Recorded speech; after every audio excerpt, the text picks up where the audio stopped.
एक समय की बात है, एक राजकुमार था। वह पढ़ने का बड़ा शौकीन था। उसके पास कई तरह की किताबें थीं, अच्छी अच्छी सुंदर किताबें, जिनमें तरह तरह की जानने योग्य बातें लिखी थीं। इन किताबों को वह खूब चाव से पढ़ता और देश दुनिया के बारे में अपना ज्ञान बढ़ाता था। वह बहुत दिनों से जानना चाहता था कि स्वर्ग का उपवन कहाँ है और वहां तक कैसे पहुंचा जा सकता है, लेकिन उसकी किताब में इसके बारे में कुछ भी नहीं लिखा था।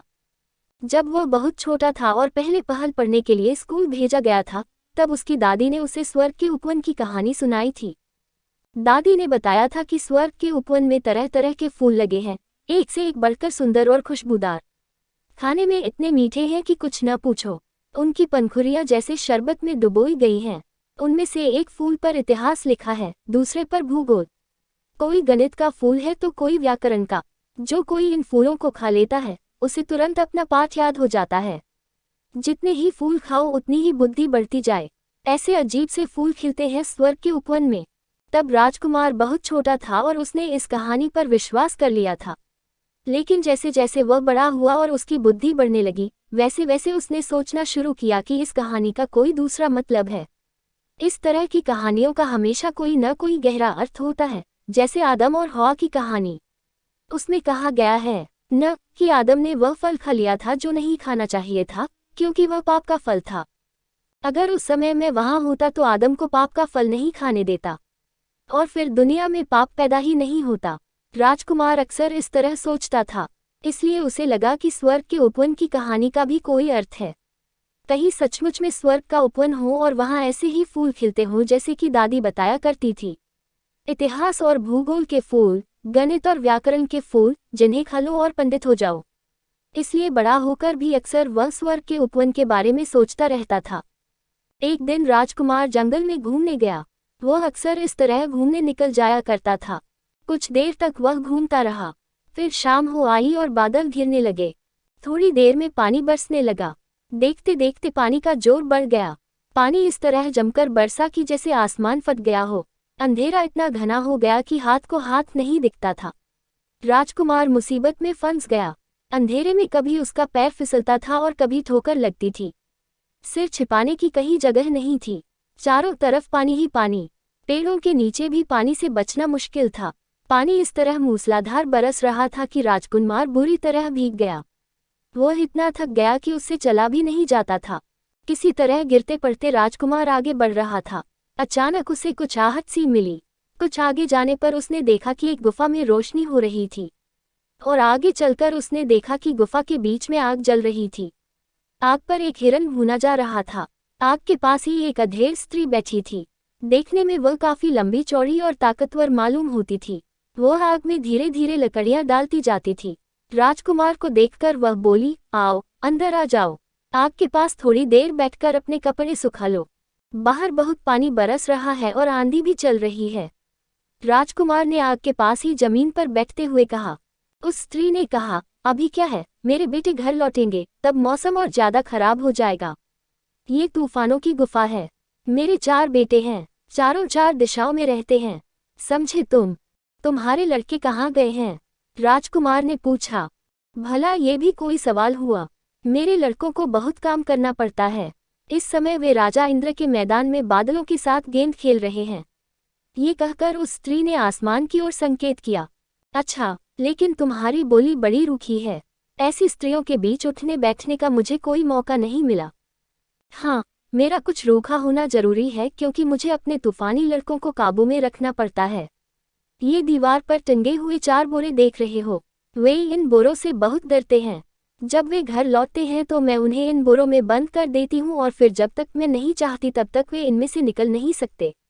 लो, एक तूफान तो लौट आया।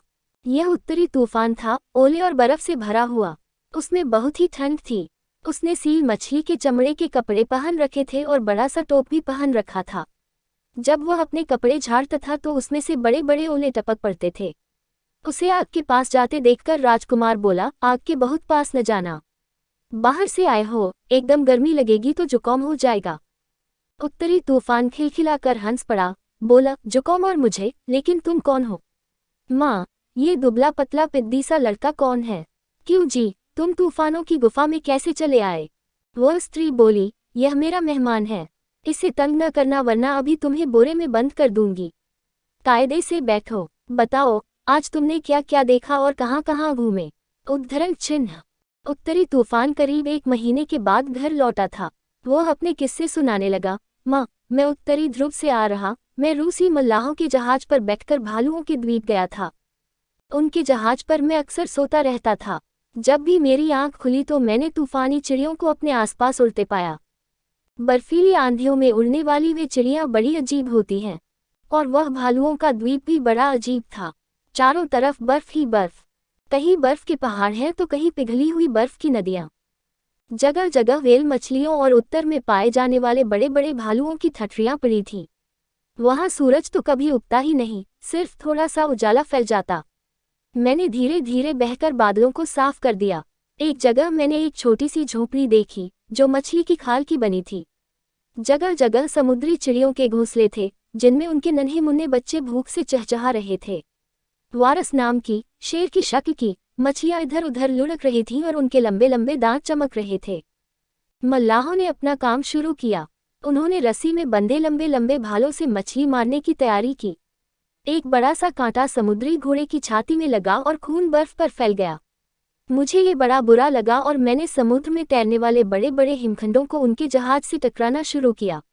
मल्लाह चीखने चिल्लाने लगे, लेकिन मैं और भी जोर से चीख कर बहने लगा। उन्हें मजबूर होकर अपना काम बंद करना पड़ा। आना सारा सामान वहीं फेंककर उन्हें समुद्र की ओर भागना पड़ा। अब कभी वे भालुओं के द्वीप पर नहीं जाएंगे।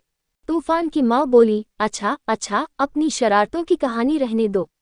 लो, पश्चिमी तूफान भी आ गया है। और सचमुच एक भारी भरकम आदमी के रूप में पश्चिमी तूफान ने गुफा में प्रवेश किया। वह अमेरिका के घने जंगलों से आ रहा था और उसके हाथों में एक बड़ी भारी गदा थी। कुछ देर की बातचीत के बाद वह भी आने किस्से सुनाने लगा। माँ, इस बीच मैं बड़े घने जंगलों और दलदलों के बीच बहता रहा। वहाँ आदमी तो नाम लेने को नहीं थे। मैंने गहरी गहरी नदियाँ देखीं, ऊंचे ऊंचे झरने देखे। एक बड़ा सा भैंसा एक जगह नदी में तैर रहा था, लेकिन देखते देखते वह बीच धार में बह गया। ये देखकर मुझे इतनी खुशी हुई कि मैंने बहुत से पेड़ उखाड़ डाले। इसके बाद मैं नारियल के पेड़ों के बीच बहता रहा। लंबे लंबे मैदानों में मैंने जंगली घोड़ों से छेड़छाड़ की, फिर बड़े मजे में इधर उधर घूमता रहा। उद्धरण चिन्ह। तब तक दक्षिणी तूफान भी लौट आया।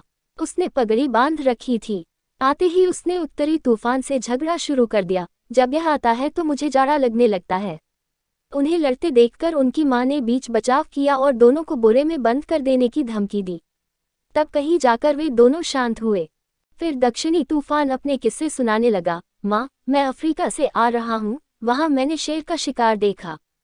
वहाँ की घास बहुत अच्छी होती है। वहाँ शुतुरमुर्ग अक्सर मुझसे दौड़ने में होड़ लिया करते थे, लेकिन भला वे मेरे मुकाबले में ठहर सकते हैं? मैं रेगिस्तानों में बहता रहा। एक बार मैंने ऐसा कारवा देखा जो रेगिस्तान में रास्ता भूल गया था। लोग पानी के बिना तड़प रहे थे। उन्होंने एक एक करके अपने सारे ऊँटों को इसलिए मार डाला था कि उनके पेट से 2 चुल्लू पानी मिल जाए। मुझे भी खिलवाड़ करने की सूझी। मैंने बालू का अंधड़ उठा दिया। उस समय उन लोगों के चेहरे देखने के काबिल थे। मुझे बड़ा मजा आया। मैंने उन पर इतनी बालू बरसाई कि वे सब उसी में दब गए और उनके ऊपर बालू का एक पिरामिड खंडरा हो गया। अब अगर मैं वहां की सारी बालू उड़ा दूं तो उन लोगों की ठठरियां दिखाई देंगी। तुमने यह बड़ा बुरा काम किया। तुम ऐसे ही बुरे काम करते रहते हो। चलो इधर आओ। तूफानों की मां नाराज होकर बोली। उसने दक्षिणी तूफान को एक बोरे में ठूंस दिया। वह इधर उधर लुढ़कने लगा तो वह उसी पर चढ़कर बैठ गई। राजकुमार बोला, तुम्हारे ये लड़के बड़े उद्यमी हैं। हाँ, लेकिन मैं जानती हूँ कि इनकी अक्ल किस तरह दुरुस्त की जा सकती है। लो, वह चौथा लड़का भी आ गया। इतने में पूर्वी तूफान आ पहुंचा। उसने चीनियों जैसे कपड़े पहन रखे थे। उसे देखकर माँ बोली, ओह, तो तुम चीन देश गए थे। मैंने तो सोचा था तुम स्वर्ग के उपवन में गए हो। हाँ माँ, वहाँ मैं कल जाऊंगा। करीब 100 साल से वहाँ जा नहीं पाया हूँ। अभी तो मैं चीन से आ रहा हूँ। वहाँ मैंने ऊंची ऊंची लकड़ी और बांस की मीनारों की घंटियां बजाई। वहाँ सड़कों पर लोग धर्म के नाम पर और पुण्य कमाने के उद्देश्य से मार खा रहे थे। उनके धार्मिक गुरु पीट पीट कर उनकी पीठों पर बांस की खपच्चियां तोड़ रहे थे। ये देखकर मुझे बड़ी खुशी हुई और मैंने एक विशाल घंटे को घंघनाकर बजाया। उद्धरण चिन्ह। माँ बोली, तुम भी बहुत शरारती हो गए हो। अब कल तुम जरूर स्वर्ग के उपवन में जाना। देखो, वहां बुद्धि झरने से खूब पेट भरकर पानी पीना न भूलना। मेरे लिए भी उस झरने का थोड़ा सा पानी ले आना। पूर्वी तूफान बोला, ठीक है माँ, लेकिन ये तो बताओ कि तुमने दक्षिणी भैया को बोरे में क्यों बंद कर रखा है? जरा मैं उससे फिनिक्स नाम की चिड़िया के बारे में पूछना चाहता हूँ, क्योंकि जब भी मैं 100 साल बाद राजकुमारी से मिलता हूँ तो वह मुझसे चिड़िया के बारे में पूछती है। माँ, बोरा खोल दो, मैं तुम्हें 2 प्याला चाय दूंगा, बिल्कुल ताजी चीन की चाय।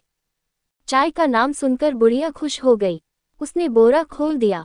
दक्षिणी तूफान शर्म से गर्दन नीची किए बोरे में से निकल आया। वह बोला, लो ये ताड़ की पत्ती लो, यह उस चिड़िया ने मुझे राजकुमारी के लिए दी थी। इस पर उसने पूरे 100 साल का इतिहास लिखा है। उसने लिखा है कि किस तरह उसने खुद अपने घोंसले में आग लगाई और एक हिंदू सती की तरह वह उसी में जल मरी, लेकिन उसका अंडा नहीं जला। अंडा फूटा और उसमें से फिनिक्स का बच्चा निकलकर उड़ गया। बस दुनिया में उस जाति की चिड़िया का यही एक नमूना बचा है। उसने इस पत्ती में एक छेद कर दिया है और इस तरह राजकुमारी को अपना संदेश भेजा है। अब पूर्वी तूफान राजकुमार के पास आ बैठा। तूफानों की माँ ने सबके लिए खाना परोस दिया। राजकुमार ने पूर्वी तूफान से पूछा, वो कौन सी राजकुमारी है जिसके बारे में तुम लोग बातें कर रहे हो? और यह स्वर्ग का उपवन कहाँ है? पूर्वी तूफान खिलखिलाकर हंस पड़ा, क्यों? क्या तुम वहां जाना चाहते हो? अच्छी बात है, कल तुम मेरे साथ वहां चले चलना। लेकिन मैं पहले बता दूं कि आज तक वहां कोई मनुष्य नहीं गया है। तुमने शायद बाइबल में इसके बारे में पढ़ा है, जिसमें लिखा है कि सिर्फ आदम और हवा ही वहां गए थे और जब उन्हें वहां से निकाल दिया गया तो वह उपवन पाताललोक में चला गया। लेकिन अब भी वह उतना ही सुंदर है। वहां परियों की रानी रहती है। अच्छा, अब मुझे नींद आ रही है। रात भी काफी हो गई है। अब सो जाएं। कल सवेरे मैं तुम्हें वहां ले चलूंगा। सब लोग सो गए। सवेरे जब राजकुमार की आंख खुली तो उसने देखा कि वह बादलों के ऊपर उड़ा चला जा रहा था। पूर्वी तूफान उसे अपनी पीठ पर उठाए हुए उड़ा जा रहा था। वहां से धरती की सब चीजें बहुत छोटी दिखाई दे रही थी। शाम होते होते सभी चीजें अंधेरे में डूबने लगी। नीचे जो शहर पड़ते थे उनके दिए तारों की तरह टिमटिमा रहे थे। पूर्वी तूफान ने राजकुमार से कहा, लो, अब हम लोग हिमालय पर्वत के ऊपर से उड़ रहे हैं। ये संसार का सबसे ऊंचा पहाड़ है। अब थोड़ी ही देर में हम स्वर्ग के उपवन में पहुंच जाएंगे। और सचमुच कुछ दूर आगे जाने पर हवा में तरह तरह के फूलों की खुशबू आने लगी। कभी कभी पके हुए सेब, नाशपाती, अंगूर और अंजीरों की खुशबू भी आती थी। इसके बाद वे लोग गुफा से होकर गुजरे। यहाँ बहुत ठंडक थी। कभी कभी गुफा इतनी संकरी हो जाती थी कि उन्हें अपने घुटनों के बल रेंगकर उसे पार करना पड़ा था। राजकुमार ने कहा, स्वर्ग के उपवन में जाने से पहले शायद हम मौत की घाटी से होकर गुजर रहे हैं। पूर्वी तूफान ने हामी भरी और सामने की ओर इशारा किया, जहां से गुफा में से नीला प्रकाश आ रहा था। आगे बढ़ते बढ़ते चट्टानें कोहरे की शक्ल में बदलने लगी। हवा बहुत ही ताजी थी और ताजे गुलाब की खुशबू से भरी हुई थी। अब वे गुफा के बाहर हो गए थे। उन्हें एक नदी मिली जिसमें बहुत ही साफ पानी बह रहा था। उसमें तरह तरह की सुनहरी और सफेद मछलियां तैर रही थीं। नदी पर संगमरमर का एक बहुत ही सुंदर पुल बना हुआ था। पुल क्या था, जैसे सीधा काढ़ा गया हो। इस पुल के पार सौभाग्य का द्वीप पड़ता था। वही स्वर्ग का उपवन था। पूर्वी तूफान राजकुमार को पुल के पार ले गया। वहां उपवन के फूल और पेड़ पौधे उन मीठी लोरियों की तरह सुंदर गीत गा रहे थे जिन्हें राजकुमार ने बचपन में सुना था। वहां पेड़ पौधे अजीब से थे, देखने में इतने धुंधले जैसे कोहरे या पानी के नीचे छिपे हों। उन्हें ठीक से पहचान पाना मुश्किल था। अजीब सा उपवन था ये। यहाँ के फूल पौधे, पेड़ पत्ती, यहाँ तक कि चिड़ियों में भी फर्क करना मुश्किल था। घास के कालीनों पर मोरों के झुंड अपनी बहुरंगी पूंछें फैलाए नाच रहे थे। जब राजकुमार ने उन्हें छूकर देखा तो उसे बड़ा आश्चर्य हुआ कि ये मोर नहीं थे, पौधे थे। बड़े बड़े शेर और चीते, जो शायद पालतू थे, बिल्लियों की तरह इधर उधर खेल रहे थे। इन्हीं के बीच हिरन भी निडर होकर घूम रहे थे। और फिर अंत में परियों की राजकुमारी मिली। उसके कपड़े जाड़े की सुहानी धूप की तरह चमक रहे थे और उसका चेहरा प्रसन्नता से खिला हुआ था। उसके पीछे पीछे उसकी सुंदर सखियां चल रही थीं, जिनके बालों में एक एक सितारा चमक रहा था। पूर्वी तूफान ने झुककर राजकुमारी को प्रणाम किया और फिर उसके हाथ में फिनिक्स की दी हुई ताड़ की पत्ती दे दी। राजकुमारी की आंखें खुशी से चमक उठीं। इसके बाद परी राजकुमार को अपने महल में ले गई, जिसकी दीवारें धूप से खिले हुए कमल की तरह थीं और जिसकी छत पर एक उल्टे फूल की तरह थी। राजकुमार ने एक खिड़की से झांककर बाहर देखा। वहां उसे पाप और पुण्य के ज्ञान का वह वृक्ष दिखाई दिया जिसका फल आदम और हव्वा ने खाया था। आदम और हव्वा भी वहीं खड़े थे। परी ने राजकुमार को बताया कि असल में यह एक चित्र है। समय ने ये चित्र खिड़की के शीशे पर बना दिए हैं, लेकिन ये जिंदे चित्र हैं जिनमें पेड़ों की पत्तियां हिलती हैं और जीव जंतु उसी तरह आते जाते दिखाई देते हैं जिस तरह किसी आईने में दिखाई देते हैं।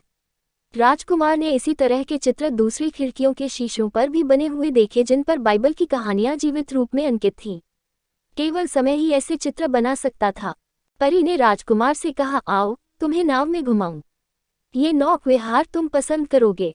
ये नाव ऊंची नीची लहरों पर थपेड़े खाती हुई इस तरह तैरती है कि अपनी जगह ही खड़ी लगती है और सारे संसार के सारे देश अपने पुराने इतिहास के साथ इसके पास से गुजरते जाते हैं। उद्धरण चिन्ह। सचमुच ये बड़ा विचित्र दृश्य था। नाव के पास से कभी आल्प्स पर्वत की बर्फीली चोटियां गुजरती थीं तो कभी अफ्रीका के घने जंगल, कभी तुरही बजाते हुए गडरियों के झुंड दिखाई देते थे तो कभी मिस्र के ऊंचे ऊंचे पिरामिड। कहीं जंगली लोग नाच रहे थे तो कहीं साधु भजन गा रहे थे। थोड़ी देर में परी ने राजकुमार को सारे संसार की सैर करा दी। क्या मैं यहाँ हमेशा के लिए रह सकता हूँ? राजकुमार ने पूछा। ये तो तुम्हारे मन पर निर्भर है। जिन बातों से तुम्हें मना कर दिया जाए उन्हें अगर तुम कभी न करो तो यहाँ हमेशा रह सकते हो। राजकुमार बोला, मैं आदम की तरह यहाँ पाप और पुण्य के वृक्ष के फल नहीं खाऊंगा। दूसरे भी तो बहुत से पेड़ हैं। उद्धरण चिन्ह। सोच लो, अगर तुम्हें अपने पर भरोसा न हो तो पूर्वी तूफान के साथ लौट जाओ। वह फिर 100 साल बाद ही यहाँ आएगा, लेकिन हमारे लिए ये सिर्फ 100 घंटे का समय होता है। हर शाम को मैं तुमसे अलग होते समय कहूंगी, आओ मेरे साथ चलो। मैं तुम्हें बुलाने के लिए इशारे करूंगी, लेकिन याद रखो तुम आना मत, क्योंकि जैसे ही तुम मेरे पास आओगे यह उपवन पाताल में चला जाएगा। तुम्हारे आसपास रेगिस्तानी आंधियां चलने लगेंगी। तुम बर्फीले पानी में भीगोगे और हमेशा के लिए दुख और चिंता तुम्हारे भाग्य में लिख दी जाएगी। मैं तो यही रहूंगा और हर तरह के लालच से बचने की कोशिश करूंगा। राजकुमार दृढ़ निश्चय के साथ बोला। पूर्वी तूफान ने उसका सिर चूमकर उससे विदा लेते हुए कहा, अच्छा मैं चलूं। 100 साल के बाद अब तुमसे मुलाकात होगी। तुम यहाँ आराम से रहना। ये कहकर उसने अपने बड़े बड़े चमकीले पंख फैला दिए। फूल पत्तियों ने भी विदा अलविदा कहकर उसे विदा दी। कई तरह की चिड़ियां स्वर्ग के उपवन की आखिरी सीमा तक उसके साथ उड़कर गईं। परी ने राजकुमार से कहा, अच्छा चलो अब हम अपना नृत्य शुरू करें। हर रोज जब शाम होने लगेगी तो मैं तुम्हें अपने साथ चलने के लिए कहूंगी, लेकिन तुम मत आना। 100 साल तक हर रोज शाम को मैं इसी तरह तुम्हें बुलाऊंगी। तुम हर रोज अपने को काबू में रखने की कोशिश करना। धीरे धीरे तुम्हारा धीरज इतना बढ़ जाएगा कि तुम फिर कभी मेरे साथ आने को तैयार नहीं होगे। तो आज की शाम पहली शाम है। उद्धरण चिन्ह। फिर परी ने उसके साथ नाचना शुरू किया। दोनों खूब देर तक नाचते रहे। उनके साथ साथ वहां के सारे फूल पौधे भी नाचते रहे।